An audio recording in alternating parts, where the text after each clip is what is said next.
Spleen 4 is located on the inside of your foot. To locate spleen 4 on your right foot, find the base of your great toe right here. And on a skeleton, it's right over here. Now move your finger along the bone till you come to a little knob right over here. Now press into the spot that is just a little bit lower than that under the bone, right about here. Find a point that is sensitive, sore, tender, or painful. That is spleen 4. Activate spleen 4 by rubbing it 5 times quickly.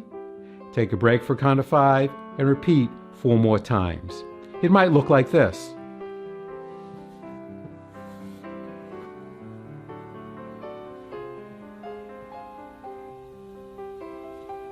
Or if you have a Tay shin, it might look like this.